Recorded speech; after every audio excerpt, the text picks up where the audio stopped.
Greetings, is this a type of party? Doing this a type of news? I'm Dutch Permit, and this is some person that I allow to share the host with me. Yeah. So, I know everyone's seeing this video. I haven't. Well, I read the article. And everybody's been talking about it. I pretty much have. well, the big topic of discussion has been these young thieves getting the curve stumped. Young, 17 and 19? That's like, they probably can't even grow beards. Yeah, well, Like that, his body's still in high school. The other one's probably still in high school too. Just dumb enough to try and rob somebody like that. so basically, these two young Bermudian males took a chain, piece of jewelry, off of a foreign tourist that just so happened to be melanated. Who was here on his birthday. Yeah, and all of that. And basically, tourists pursued, caught up to him, and laid the smackdown on him. Yep. Laid the smackdown. They could not smell what the tourist was cooking. Yeah, they couldn't. And Not after that beat. It's That's two the things. part where you're working after that. Lord of mercy. But it's two things that come to mind when you see this.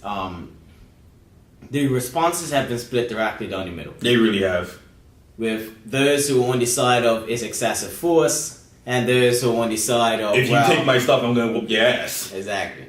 No, And especially this is probably the biggest split amongst the older generation I'm seeing, because a lot of the young people are like, you know, that seems like a bit much. But I hear a lot of the older people like, they shouldn't have stood that chain in the first place. And I'm kind of in the little gray area. Well, I mean, I don't think that it has anything to do with whether they steal the chain or not. I think it comes down to when it's enough force. When does it breach excessive force and assault? Now, if you catch somebody, you beat them, and you take a chain back, I don't think anyone's arguing that. The argument is You beat him took to your chain back, his life. you beat him, and then you beat him to like brain damage, and it's like, well, where are we now? And I feel like the underlying cause of why many people are saying these boys got what they deserved is because it's a reflection on us and our unwillingness to take accountability for these young men. Who are products of their environment. It is our unwillingness to tackle this issue. It goes back to our gang violence video. Yeah, we have basically distanced ourselves from these boys. Like in the comments, all you see is they got what they deserve, but it's like, remember that these are two young Bermudians from your community getting the smackdown from some foreign people. And do I believe that the foreigners were wrong for getting the smackdown? I don't. No, I really can't fault it, because, you know, when someone's being taken from you, your first instinct is to get it back. Now, when you're on vacation trying to enjoy yourself, it's your birthday, your family took the cruise because it was your birthday, and your stuff gets stolen in a foreign country by two kids, I can see why that would flip someone off the deep end. Also, these guys are from Brooklyn, I heard. Well, I mean, I don't know where Yo, you look that's what everyone keeps saying. out of the one group of people you don't want to mess with is big black dudes from Brooklyn. But the thing that a lot of folks are missing is the fact that, okay, well, if these boys are getting what they deserve, then who was supposed to give it to them? Like, why exactly are we more concerned with getting rid of these young men, as in just casting them out, like making them disappear? Like, if someone beat them to an inch of their life, it's comments underneath there saying, you know, bring the rest of your hood back and clear the rest of them out. But it's like, okay, when you say that, it sounds funny, but understand that basically what you're saying is that we, as a people, as a country, as a community, cannot handle our own issues. Nope. That's basically the gist of it. And I see a lot of older people who are saying, yeah, these boys got what they deserve. But one of you older folks in your generation raised the person that raised these kids. And you best believe if that was your child that got beaten to an inch of his life, you would have been like, oh, my baby, I can't believe this happened. No, my mom would have finished me off. Your mama, my mama would have probably, man, she would have been like, look, let me help you out. But regardless, it comes down to, we as a community have to say, well, look, how did these young men get to this point? Where was security? Where was the dockyard security during this beatdown? You know what I mean? It's like... Where was the police? I feel like I didn't witness it, so But it looked as though it was a lot of people filming, and I don't know who filmed the video. Was it one of us? Was it a tourist? I bet you it was one of us, because I think we have a problem in Bermuda that when we see violence and injustice going on, the first thing we do is not use what the phone's for. Call the damn police. Or call World Star. Because security is actually in. Oh, security. Security is actually in Dockyard. It even goes back to, remember that Fighter Cup match? The police were right there, and no one did anything other than World Star. But that's what it comes back to. We as are we so desensitized? Not so much. Are we? Well, I think we are. We are desensitized. I think nothing phases us anymore. Because we now see violence on such a large scale. I mean, you can go online and see someone get beheaded. You can go online and see people getting beat to within an inch of their life, blood.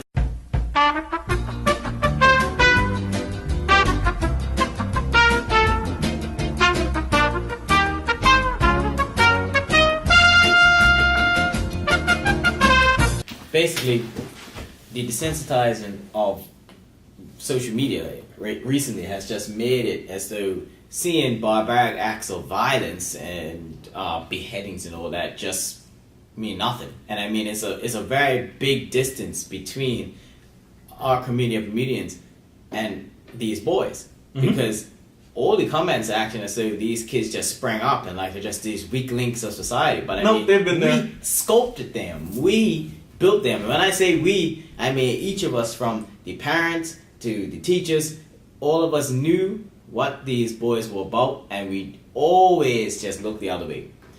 And with that being said, how exactly do we expect to tackle this issue if we as a community aren't even doing our small part? Nope. Because again, why did Bermudians kind of intervene in that situation? Same reason why they didn't intervene in the cup match fight and all the other fights going forward. Because we don't care as long as it's not happening to us. Which is the problem, and which is the mindset that needs to stop. You can disagree with me, but until proven differently, I'm sorry, but unfortunately I have to stick to what evidence is in front of me. Hopefully we can fix this crap. And just keep in mind that the law is the law. And when we take matters into our own hands, it is assault. It is one thing to catch somebody and retrieve your property and get some kicks in, but it is no reason for you to beat someone completely senseless. I mean, you could even incapacitate somebody to a point and still be within, like... Yeah. I mean, we understand what happened. We're not, we understand both parties can be faulted. We understand the reasons why these guys went after these guys, but at the same time, excessive force is excessive force. Now, hopefully, new Minister Keynes knows what he's in for, because, sir, you got your work cut out for you. And he's the man for the job. I do believe, I think he's a good choice for Minister of National Security. Is it National Security or National Defense?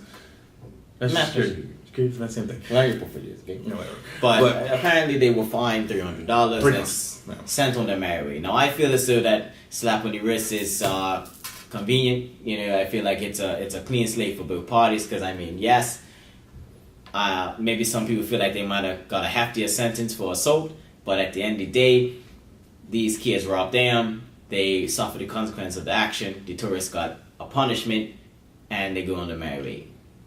I feel like that's just calling it even. Now, some may disagree, but at the end of the day, that people situation... gotta focus on the bigger issue. Yeah, and that situation wouldn't have happened had these boys not still. So, true. Because it's not like these tourists want a random head split. They weren't going on a rampage just because, hey, let's go to Bermuda and knock some people out now. It's not that type of party. But, like we said, Minister Keynes, good luck. Yep. Believe me, we are rooting for you, because if anybody can get this fixed up. And remember, it's the small things. I will keep saying it until we do it. It is the small things that impact the larger things. And in that situation, instead of distancing yourself from these boys, put yourself in their shoes. How did they get there? And I'm not saying this like, if they stole my stuff, I would be okay with it, because I wouldn't be. But at the same time, if you're outside of the situation, you should be able to look at it objectively. Okay, people inside the situation are prone to high tempers, but if you're not in the situation, you should be able to look at it objectively and say, no, this is wrong. Because Well, there's human always- information gets the better of you every time. That's why we have juries. So like, it can be from the third party looking in because you can't see the full situation when you're usually the one involved in it. But regardless, that's all I'm got. Yep. Let's take care of our own children, Bermuda. Remember, the small things, the small things.